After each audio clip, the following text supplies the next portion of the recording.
Okay, chapter 10, part 2. We're on privileges, page 83. It's funny because Sam is listening to me read this. I didn't grow up with Sam. He's 20 years younger than me, but he can still hear the Dennis, our dad, in this shit.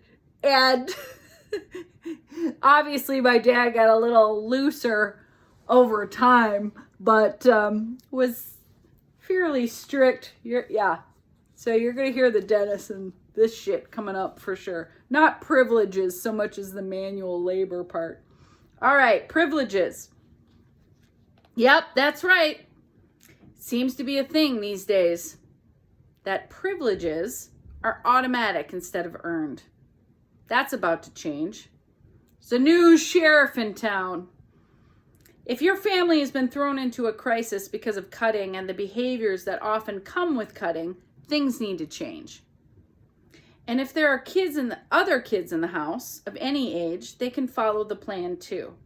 And it's not the fault of the kid who's cutting.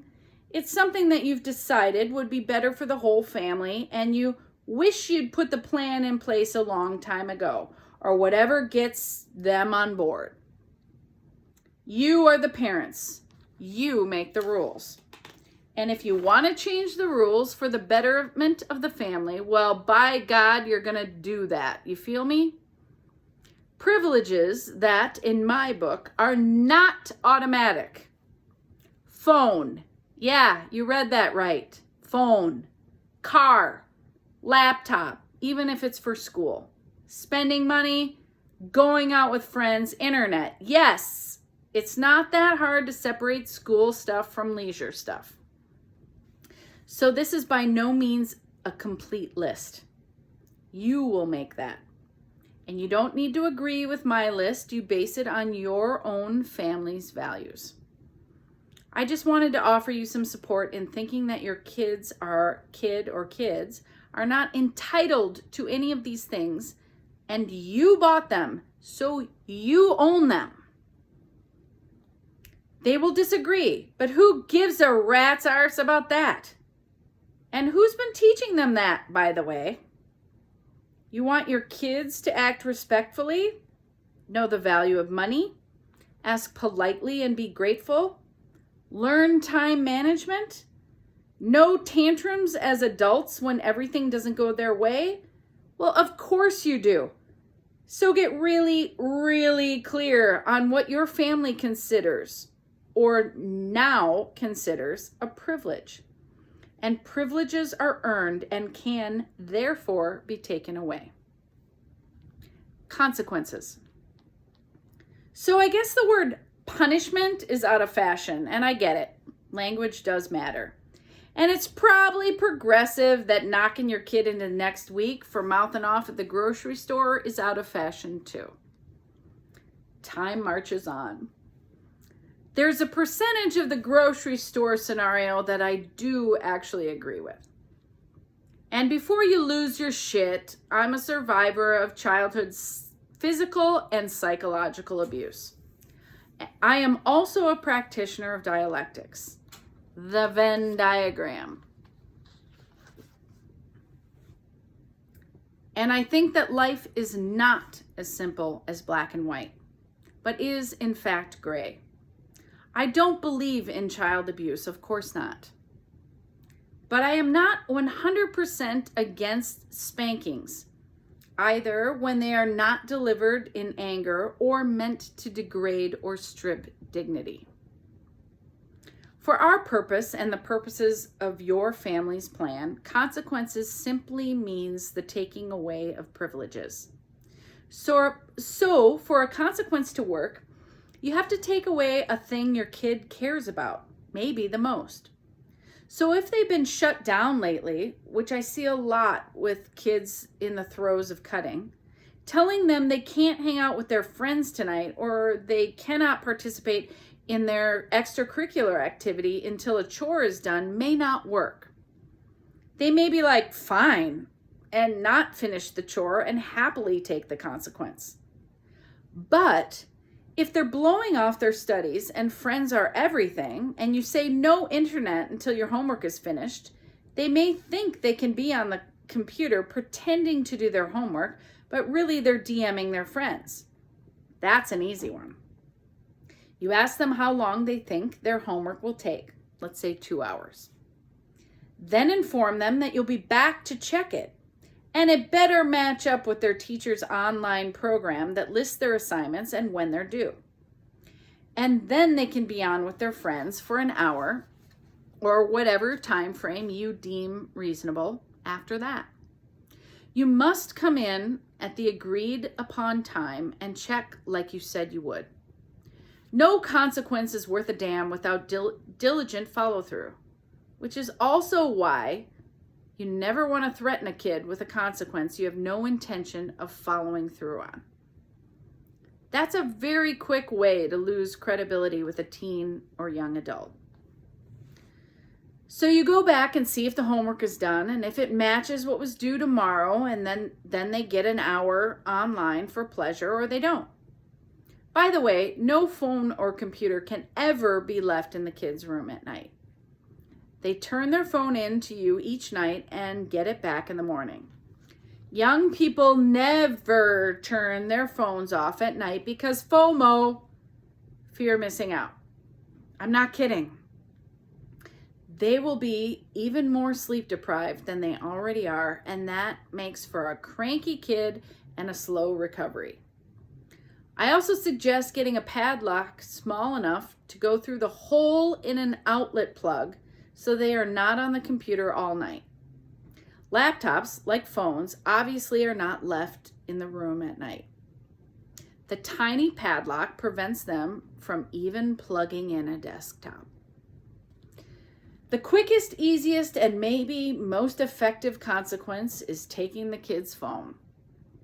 Whatever chore they haven't done, or whatever violation of curfew or other expectation that's been violated, their wish to have their phone back is powerful enough to make them do damn near anything.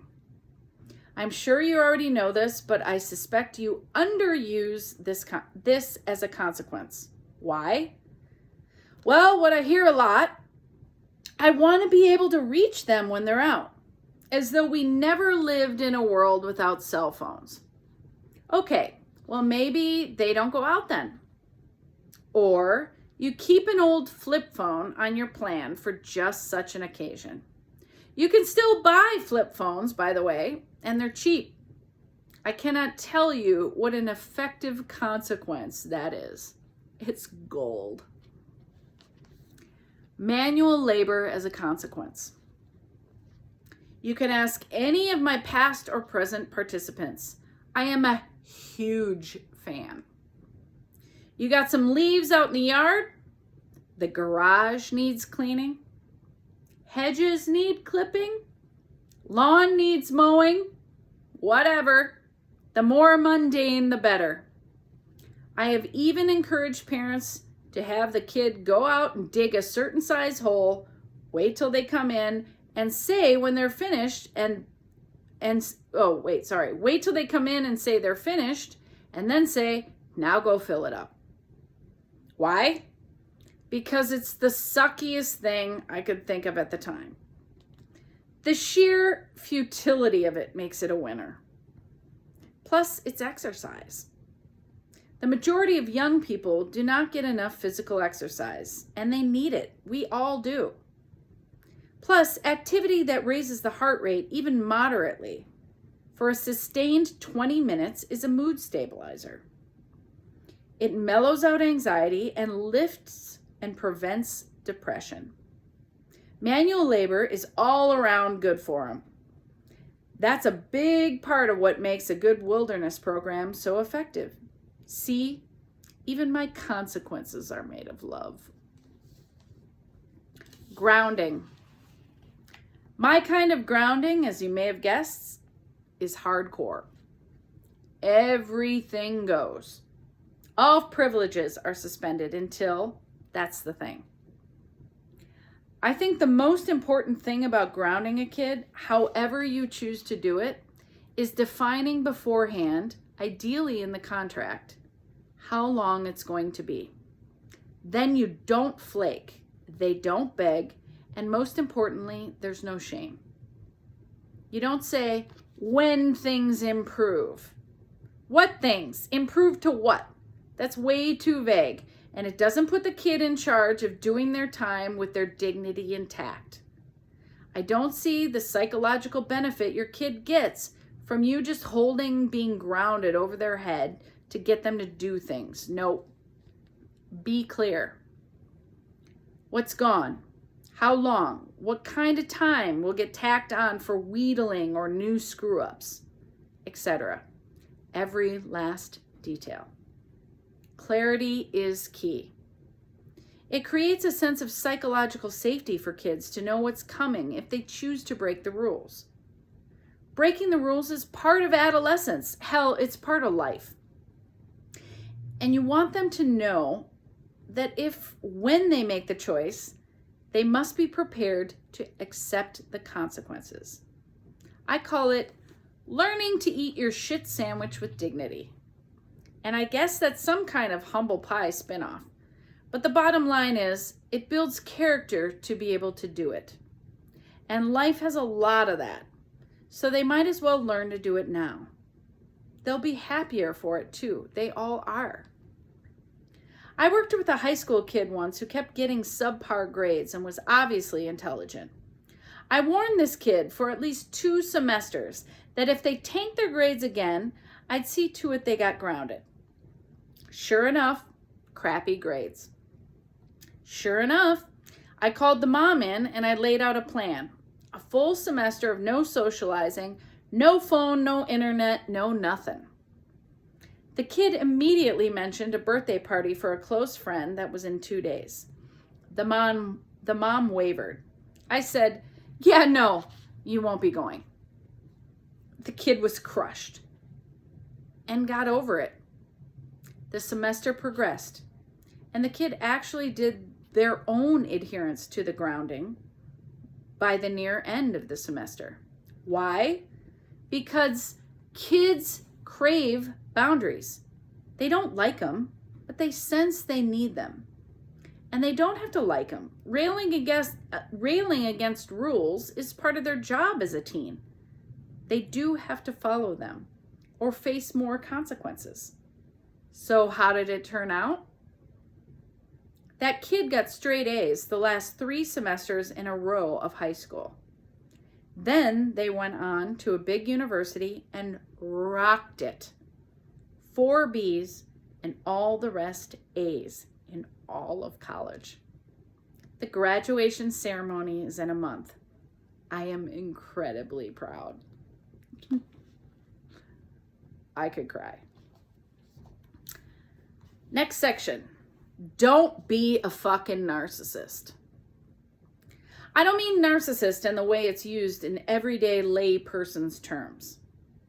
Man, narcissism is an infinitely complex psychological disorder that people really suffer from. And society has reduced all that into it being just a synonym for asshole. I hate that. I'm going to do something about that in one of my next books.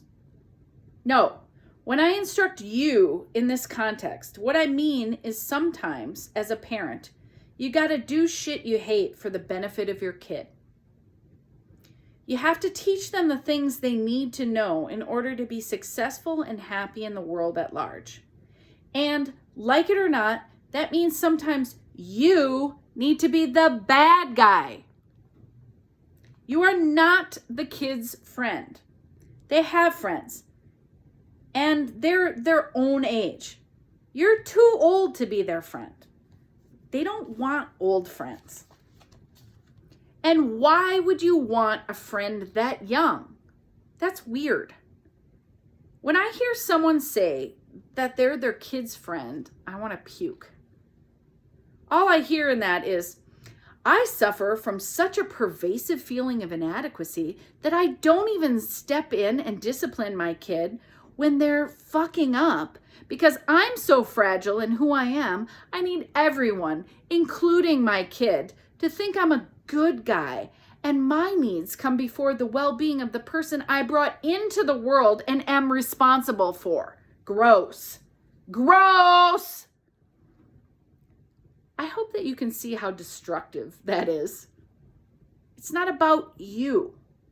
You made a person, so you accept the job of doing what's best for them, even when it's hard for you. You being uncomfortable is irrelevant. Suck it up. It's your kid. Do the right thing. And if you're co-parenting, it is so important to go at this whole plan as a united front. Whatever adults are in charge of your kids' health and well-being, get them on board with the new plan. Separate houses, your parent that lives with you, teachers, shrinks, everybody. As the kid's clinician, I can only support your consequences if you have consequences. I love few things more than laughing at a kid when they complain to me that they snuck out or something, got caught, and now they can't do something they want to do because their parents are so mean. And don't I think it's so unfair? No, I think it's funny.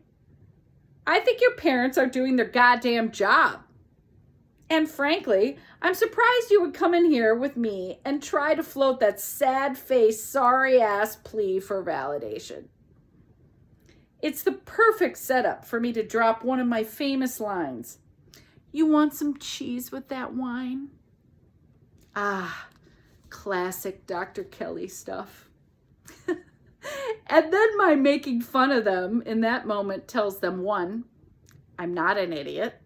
2, I totally agree with their parents' decision. 3, I think their parents' decision is for them, the kid, and keeping them safe.